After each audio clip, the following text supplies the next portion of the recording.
Merry Christmas. It's time for the Journey Show. Let's get started.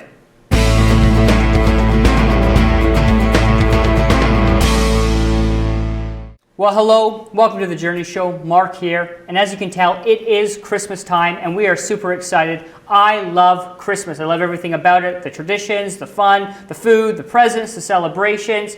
Christmas time is such an amazing time. And here at the Journey Show, we are going to be celebrating Christmas alongside you. Over the next few weeks, we're going to have a Christmas theme here at the Journey Show. We're going to be talking about Christmas traditions, what you love to do, what we love to do, a bit of the history of Christmas, and we just hope to encourage you and maybe fill you with a little bit of Christmas joy and help you to think about what Christmas is all about. Now, one of the most important parts of Christmas, or at least the start of the Christmas season, is decorating.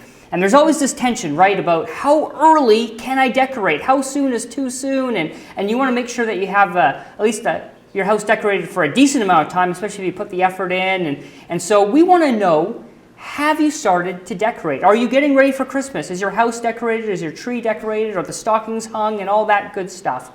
And so if you have, tell us in the comments that, yeah, I've started to decorate. Send us a picture. Show us what your house looks like and how you've decorated it for Christmas.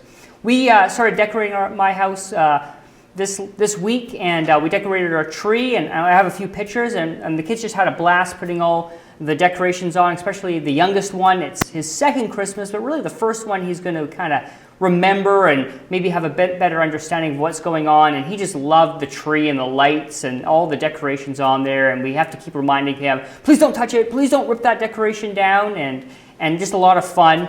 And as you can tell, we don't do a lot of decorating. It's kind of the tree and the stockings, and we definitely don't go for that Martha Stewart magazine tree perfect look. It's much more of a fun tree, and it could probably be sponsored by Disney. A lot of Disney Princess, Marvel, and Star Wars ornaments on that tree, but we just love kind of the fun ornaments and that part of decorating. So let us know, how are you decorating your house? Send us a picture. We'll maybe show it on the show. How are you getting ready for Christmas? Now, over the next few weeks, we're going to take a little bit of a deep dive on the history of Christmas. We want to just kind of talk about how Christmas started, the origins of some of the traditions that we celebrate at Christmas time, how Christians celebrate Christmas around the world, and we just want to kind of talk about what kind of Christmas and its history is all about. And we want to wrestle with this question in a culture, in a society that doesn't really believe the same things that we do about Christmas. How should Christians celebrate Christmas? You know, what is it that we should take, and what is it that we should maybe not do, and how do we celebrate Christmas? And also, how do we see Christmas as an opportunity, not just to reflect personally on what Christmas means to us, but also an opportunity to share Christmas with others and to really point people to who Christmas is really all about and the one person who is worth celebrating, and how do we spread the joy of Christmas with other people. So you're going to want to check that out over the next few weeks as we talk about the history of Christmas and hopefully point you to see Christmas as an opportunity. And Pastor Dan and I sat down recently to talk about the origin of Christmas. How did Christmas start? And maybe some of the lesser known or maybe darker origins of how the Christmas celebrations started. So Mark, Christmas is coming, and there's always a lot of just random questions about Christmas, and particularly amongst Christians, that even sometimes kind of like, we shouldn't be doing this, or maybe we do it the wrong way, or it's the wrong time, or there's different traditions on the world around Christmas. So let's spend a little time thinking about Christmas, and particularly we hear a lot about its origins, where it started from. So I know you did a little research on this, so share a little bit with me what you found out. I know it has some pagan origins. Where did it start? Yeah. The origins of Christmas are maybe a little more darker or different than maybe we would like to think of as Christians. There are pagan origins, particularly the winter solstice has always been, which happens in late December, right, has always been a time of pagan festivals and celebrations, kind of the return of the sun and midwinter and all those things. But particularly in the Roman Empire, there was the festival of Saturnalia, which was a festival to the god Saturn, the god of agriculture. And it was a unique festival in that the social order was kind of turned upside down. So we're going back 2,000 years yes. now, at least. To the right? time of Jesus, right. even, okay. and the early church. During Saturnalia, Slaves would swap places with their masters. Peasants were put in command of the city of Rome. Probably not completely. No, I mean maybe a facade of kind it. of a target. Yeah. Businesses and schools were closed, so kind of similar to our Okay. Christmas time. But really, it was one big hedonistic party. A lot of food, a lot of drinking, and morality and restraint, which were already in short supply in the Roman In Rome, Empire, yep. were removed even more. Okay. Also around that time, probably on December 25th, there was a festival to Sol Invictus, the unconquered sun, the sun god. Okay. So there was already this kind of festival to the god of the sun. So with all that happening, Christians actually didn't celebrate Christmas probably till around the 4th century. We have the first recorded celebration of Christ's birth took place in Rome in 336. Okay. And then in 340, Pope Julius I, he makes December 25th the birth of Jesus. Okay. And kind of institutes the Feast of the Nativity. Okay, so that makes a little bit of sense, but with church history, because by the 300s, Christianity's become a fairly dominant minor religion and even very influential. By 325, we're actually a pretty dominant force with Constantine in the east. So it became much easier for the church then to be involved publicly in what their religion was. Before that time, there was a lot of privacy in it. Yeah, okay. So that makes sense why they're able to influence culture And that's part of the reason that December 25th is picked. Jesus is probably not born on December 25th. The date was chosen really to counteract the influence of paganism that was still, Christianity is on the rise, but paganism is still very strong throughout the Roman Empire and the world at this time. And the pagan festivals were very popular. If you can imagine, of course, Saturnalia being this festival where I like this idea of just, partying all the time. And so they really wanted to adopt and absorb these pagan festivals. And by picking December, when these festivals already took place, they thought there was a greater chance of Christmas celebrations kind of catching on. Going, well, hey, we got a new festival. Let's celebrate this one. You're already used to celebrating a festival at this time. Let's go this way. And they really hope to kind of limit the influence of paganism and their festivals in the culture. Okay, interesting. So I guess the question we could kind of wrestle with is, okay, given that Christianity's origins or Christmas's origins kind of have this pagan influence, what do we think about that? And should we still celebrate Christmas considering that it kind of comes out of some of these pagan festivals? Well, there's no specific command in Scripture to celebrate Christmas. The stories definitely inform us about, the Gospels inform us about Christmas. So it was important in the theology of the church. And I like kind of two components. Christmas helps us remember that portion of the Jesus story. So it's always fresh. It's always coming around the corner.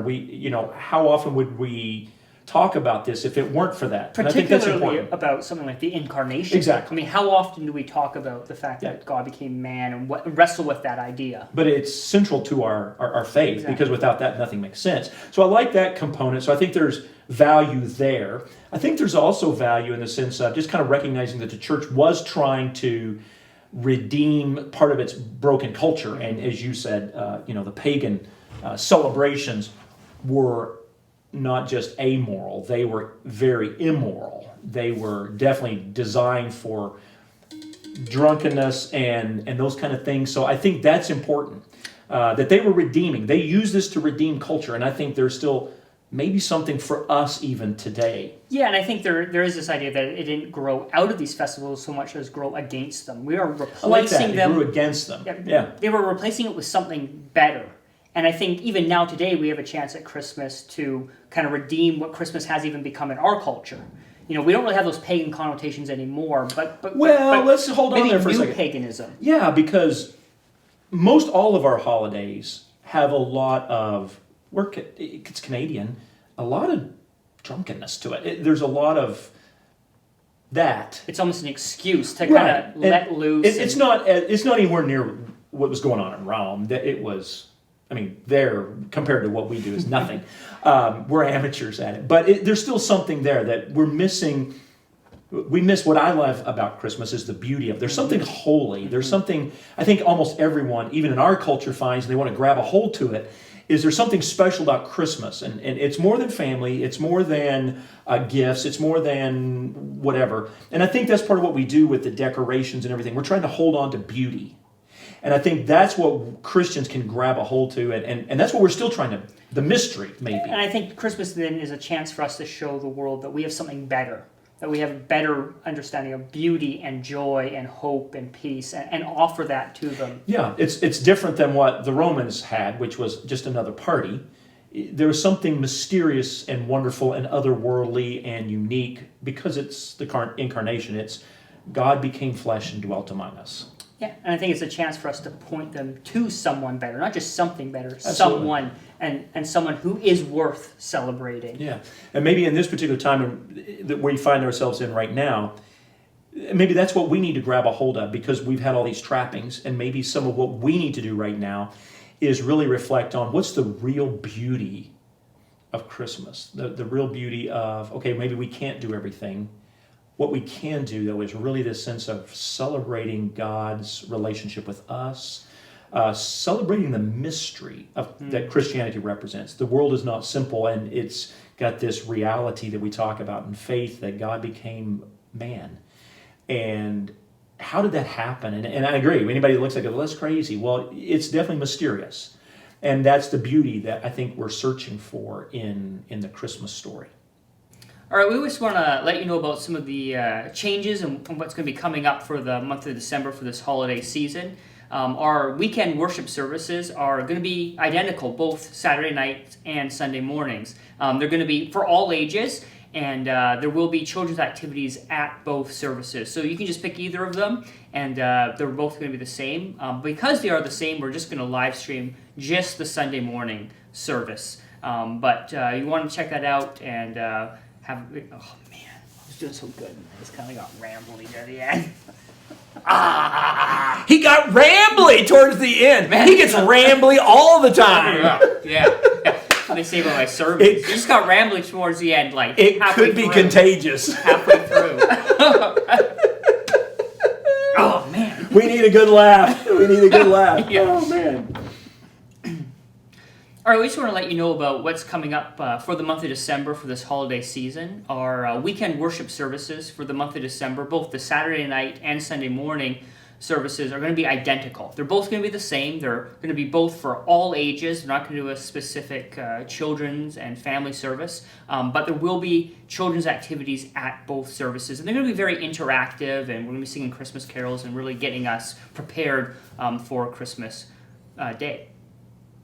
There are also some volunteer activities that are going to be coming up that I want to share with you. On 18th of December, that's going to be the Christmas dinner that we normally have done. That's a very large thing for the community. We're going to be doing a pass out the dinner, and so we are only going to need a few volunteers. We're working with the rest of the church in the area, so we're going to need about 4 or 5 volunteers for that late afternoon, early evening on December the 18th. Also, the Walmart kettle. We're coming to you late on this, but we're trying to still facilitate that. We're doing a little bit different this year. We have 3 days as Journey Church that we're trying to cover all the time slots in those 3 days. Just 3 days. So there's not as many as we would normally fill. So we understand it's going to be a little bit complicated year. So we're looking to fill spots on December 5th, the 11th, and the 17th. That's a Saturday, then a Friday, then a Thursday. On the 5th, there's only 3 spots. It begins at 11 and ends at 5. There's 2-hour spots there. And then there's 4 spots on the 11th and the 17th. Once again, beginning at 11, but they end at 7 p.m. So there's a couple later evenings. So I hope you'll consider being involved in that. There are going to be plexiglass. It's going to be a little bit different. What you can do is you can email the church back. We're going to send you out an email to the church list, and you can just respond back to that list that you have time and you would like to do 1 or 2 spots, and then we'll contact you on how you can do that. Also, just on this coming Sunday and Saturday night services, we're only going to be streaming this Sunday morning. Because both services are going to be the same, we're just going to stream the Sunday morning service. So tune in live. We'll also be doing prayer that morning at 9:30. Please join us for prayer. We've been having some fantastic prayers here at the Atoka House at 9:30, and people have been joining in. So it's been a really neat time. So feel free to join in on that prayer by Zoom on Sunday morning. All right, well, lots of ways to get involved and volunteer and really get into the Christmas season and the spirit of Christmas and really prepare our hearts as we move towards Christmas. Thanks for watching. If you like what you saw, hit subscribe so you don't miss anything. Write something in the comments. We'd love to hear from you, particularly how are you decorating your house for Christmas. Thanks for watching, and we'll see you next time. And we have a special surprise for you. We're going to actually put kind of a blooper reel at the end of this one because we thought this was entertaining.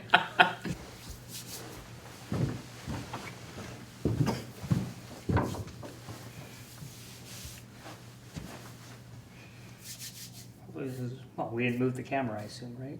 So hopefully it's got both of us in. You were in it fine. All right, ready?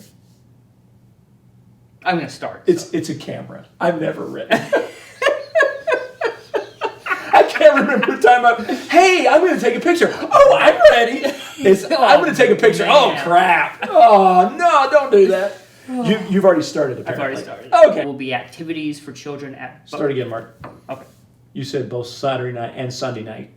I wasn't going to correct you, and I went, somebody's going to get confused with that. And they're going to be, there's a Sunday night service? I didn't know there was... They haven't told me about the Sunday night service. Man, I've been waiting for Sunday night services for Woo! Can I come both Saturday night and Sunday night? Woo! I know the staff will love that. Woo! Yeah! Can we do Saturday night, Sunday morning, and Sunday night? Let's make it happen. Let's try again. Oh, man.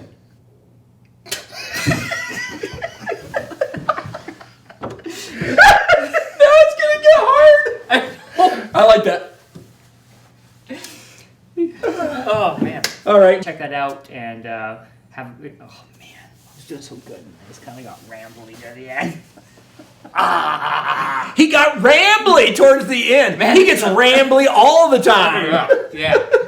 They say about my service. You just got rambly towards the end, like It halfway could be through. contagious. Halfway through. Oh, man. We need a good laugh. We need a good laugh. Yeah. Oh, man.